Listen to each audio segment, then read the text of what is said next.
রাষ্ট্রপতি আব্দুল হামিদ বাংলাদেশে ফিরে এসেছেন। বেশ কিছুদিন আগে তিনি যখন চিকিৎসার জন্যে থাইল্যান্ডে গেলেন, তখন তার সেই থাইল্যান্ড গমনকে কেন্দ্র করে সারা বাংলাদেশে তোলপাড় তৈরি হয়ে গেল। আমরা যে একটা অস্থির জাতি এবং খুব সহজেই অপরের প্রতি আস্থা হারিয়ে ফেলি, এমনকি নিজের প্রতি। তারই একটা বাস্তব রূপ আমরা দেখতে পেলাম যখন প্রেসিডেন্ট আব্দুল হামিদ দেশের বাইরে গেলেন। একথা স্পষ্ট যে তিনি দেশের বাইরে যখন গিয়েছিলেন, তখন দেশের সর্বময় কর্তৃত্ব যাদের হাতে বা যার হাতে, নিঃসন্দেহে তারা এই বিষয়টি ওয়াকিবহাল ছিলেন। কিন্তু যখন তার দেশ ত্যাগের পর গুঞ্জন শুরু হলো, আমাদের দেশে একজন রাষ্ট্রযন্ত্রে বা প্রশাসন যন্ত্রে কাউকে খুঁজে পেলাম না যার ব্যক্তিত্ব রয়েছে, সৎ সাহস রয়েছে এবং যার পেছনে মানুষের মতো মেরুদণ্ড রয়েছে। সবাই মুখ লাগানোর চেষ্টা করলেন এবং এই যে রাষ্ট্রপতি হামিদ দেশের বাইরে গেলেন, এই দায়িত্ব এয়ারপোর্টে যারা কর্মরত সাধারণ পুলিশ কর্মকর্তা রয়েছেন, তাদের কয়েকজনের উপর রীতিমতো গজব আকারে নাজিল করা হলো। তো একটা ছোট বিষয় নিয়ে যখন রাষ্ট্র দাঁড়াতে না পারে কারো পক্ষে, কিংবা অতি ক্ষুদ্র একটা বিষয় নিয়ে যখন রাষ্ট্র প্রতিবাদ করতে না পারে, কাজেই সে রাষ্ট্রের মান মর্যাদা কোথায় থাকে, বা এই রাষ্ট্র যারা পরিচালনা করেন, যাদের ন্যূনতম আত্মমর্যাদাবোধ, ন্যূনতম ব্যক্তিত্ব এবং ন্যূনতম মেরুদণ্ড যদি না থাকে, তাদের হাতে একটা দেশ কতটা নিরাপদ এবং কতটা অনিরাপদ, তা আমরা এই 2025 সনে হাড়ে হাড়ে টের পাচ্ছি। রাষ্ট্রপতি আব্দুল হামিদ যখন চলে গেলেন, আবার এখন যে ফিরে এলেন, এই দুয়ের মধ্যে যা কিছু ঘটেছে তা নিয়ে আলোচনা করব। তার আগে বলে নিই যে তাকে আমি কেন রাষ্ট্রপতি হামিদ বলছি, কিংবা তাকে কেন আমি সাবেক রাষ্ট্রপতি বলিনি। আমার দীর্ঘদিন পশ্চিমা দেশগুলোতে থাকার সুযোগ হয়েছে। সেখানে যত সামান্য সে দেশের রাষ্ট্র, অর্থনীতি, রাজনীতি নিয়ে পড়াশোনা করার সুযোগ হয়েছে সেই দেশেরই রাষ্ট্রীয় মদদে, অর্থাৎ রাষ্ট্রীয় স্কলারশিপে। তো সেখানে আমি দেখেছি যে জনপ্রতিনিধিদের যে সম্মান, ওটা আমৃত্যু অক্ষুণ্ণ থাকে এবং তাদের যে পদ পদবি, ওটি কখনো স্থানকাল পাত্রভেদে হেরফের হয় না। যেমন ধরুন একজন সিনেটর সাবেক, আমাদের দেশে সাবেক বলি, বা একজন মন্ত্রী বা এমপি সাবেক, কিন্তু আমেরিকাতে ওটা বলে না, ইউরোপে ওটা বলে না। যেমন তারা বলে সিনেটর জন, তো দেখা গেল তিনি 10 বছর আগে সিনেটর ছিলেন, কিংবা বলা হয় প্রেসিডেন্ট ক্লিন্টন, প্রেসিডেন্ট বুশ, কিন্তু তারা এখন আর প্রেসিডেন্ট নন। তো তারা তাদের যে রাজনৈতিক ব্যক্তিত্ব, সেই রাজনৈতিক ব্যক্তিত্বকে ওইভাবে সম্মান করেন। কিন্তু আমরা তৃতীয় বিশ্বের যেমন মানসিকতা, আমরা হলো যে যখন আমরা ইন চেয়ারে থাকি, ক্ষমতায় থাকি, তখন আমাদের পায়ের কাছে সবাই লুটোপুটি খায়। আর যেই মুহূর্তে আমরা ক্ষমতা হারাই রাজনীতিবিদরা, অমনি তার যে একটা স্বাভাবিক অবস্থান আছে, তিনি যে একটা মানুষ বা তার একটা সামাজিক রাজনৈতিক পরিচয় আছে, সব ভুলে গিয়ে তাকে আমরা যতটা অপদস্থ করা দরকার ঠিক ততটাই অপদস্থ আমরা করে ফেলি। তো আপনি যদি পশ্চিমা গণতন্ত্রের ধারক বাহক হন, তাহলে আমাদের দেশে অতীতে যারা প্রেসিডেন্ট ছিলেন, ইনক্লুডিং খন্দকার মোশতাক, তাদেরকে প্রেসিডেন্ট হিসেবে সম্বোধন করতে হবে। প্রেসিডেন্ট জিয়া, প্রেসিডেন্ট শেখ মুজিবুর রহমান, এভাবে বলতে হবে। তো যাই হোক, সেই কালচারে আদিষ্ট হয়েই বা অদিষ্ট হয়ে বা প্রভাবিত হয়ে আমি জনাব আব্দুল হামিদ সাহেবকে প্রেসিডেন্ট হামিদ বলে সম্বোধন করলাম। দ্বিতীয়ত, তিনি যখন গেলেন, তিনি আমাদের এই জাতির জন্য যে সেবা করেছেন, বৃহত্তর ময়মনসিংহ, কিশোরগঞ্জ এবং কিশোরগঞ্জ ময়মনসিংহের সাথে সংশ্লিষ্ট আরও কিছু ভাটি অঞ্চল, বিশেষ করে সুনামগঞ্জ। এই অঞ্চলে 1969 থেকে আজ অবধি জনাব আব্দুল হামিদ একটি ব্র্যান্ড নেম। ওনার মতো সুনাম, সুখ্যাতি, জনপ্রিয়তা এই বৃহত্তর অঞ্চলের দ্বিতীয় কোনো ব্যক্তি জীবিত নেই। ওনার আগে যদি কেউ থেকে থাকেন, যেমন সুরঞ্জিত সেনগুপ্ত ছিলেন, আব্দুস সামাদ আজাদ সাহেব ছিলেন, জাতি শ্রদ্ধাভরে তাদেরকে স্মরণ করে।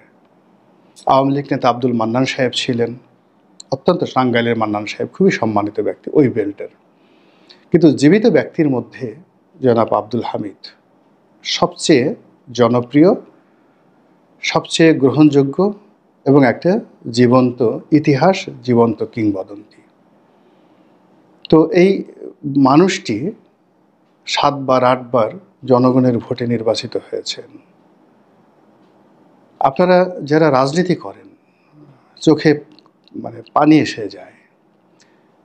একবার এমপি হওয়ার জন্য মানুষ জীবন যৌবন শেষ করে দেয় এবং তার সব কিছু সে বিসর্জন দিয়ে হলে সংসদ সদস্য হতে চায়।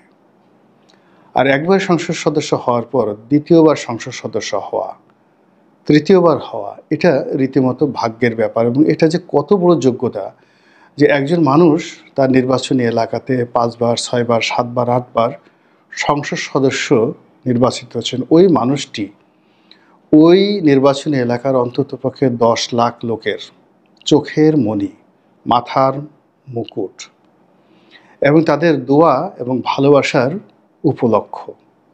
কাজেই ওই ধরনের মানুষকে যখন কেউ অপমান করে, 10 লক্ষ মানুষের অনুভূতিকে অপমান করা হয়।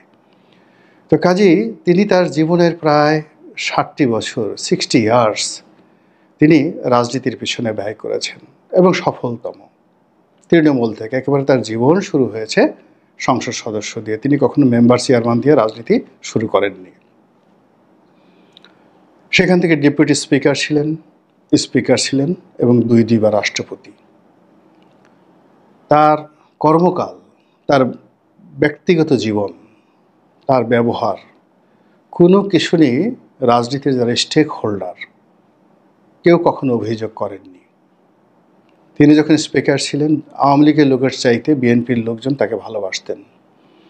তিনি যখন রাষ্ট্রপতি ছিলেন, তখন তার যে রাষ্ট্রপতির সহজ সরল জীবন, সহজ সরল কথাবার্তা, তার যে সহজ সরল উক্তি, এটি আবহমান বাংলার যে একজন রাষ্ট্রপতি, মোটে মজুর কুলি তাদের রাষ্ট্রপতি,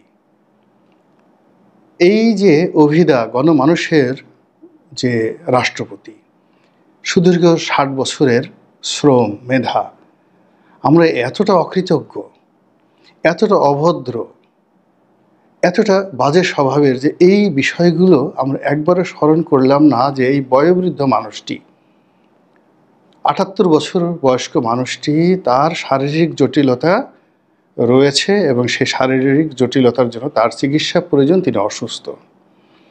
আমরা তাকে দ্বিধার্সে গালিয়ে দিলাম এবং তিনি দেশ থেকে পালিয়ে গেছেন অনেকটা বনহুর, দস্যু বনহুরের মতো, অনেকটা সেই গডফাদার, ম্যারিও পুজোর গডফাদারের মতো তিনি সবার চোখে ধুলো দিয়ে তিনি সেখান থেকে পালিয়ে গেছেন। কিন্তু একজন রাষ্ট্রপতি, আমাদেরই রাষ্ট্রপতি, আমাদের এই মহান সংসদের স্পিকার, আমাদের দেশের 10 লক্ষ মানুষ যাকে 7 বার নির্বাচিত করেছেন, সে মানুষটি জীবন সানিয়ে সে এতটা অসুস্থ যে তিনি লুঙ্গি পরে হুইল চেয়ারে করে প্লেনে যেতে বাধ্য হয়েছেন এবং একইভাবে তিনি বিদেশ থেকে ফিরে এসেছেন।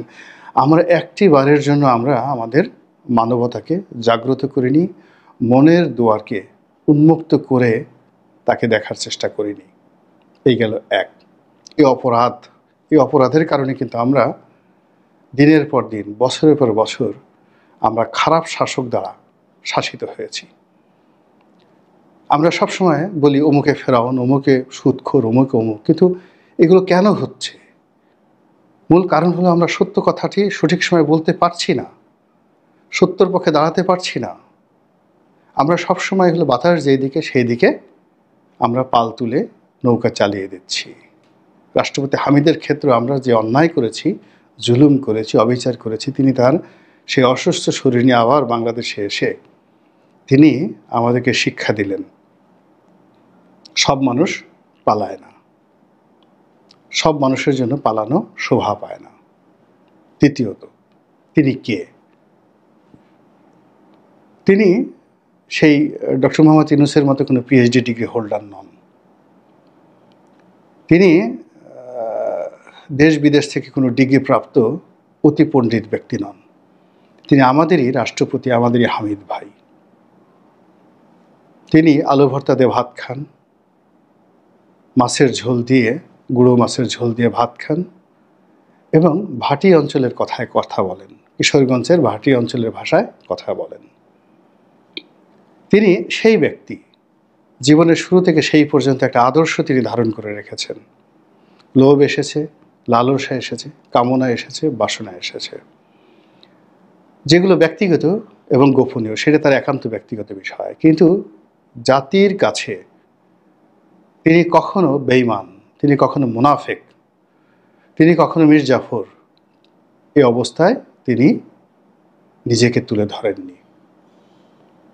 প্রেসিডেন্ট জিয়া তাকে এমপি বানানোর জন্য, মন্ত্রী বানানোর জন্য বহুবার তাকে অফার দিয়েছেন, কিন্তু বঙ্গবন্ধু লাশের উপরে, বঙ্গবন্ধু রক্তের সঙ্গে বেইমানি করে বঙ্গবন্ধু লাশের উপর দাঁড়িয়ে তিনি সেই মন্ত্রী পরিষদে যোগদান করতে যাননি।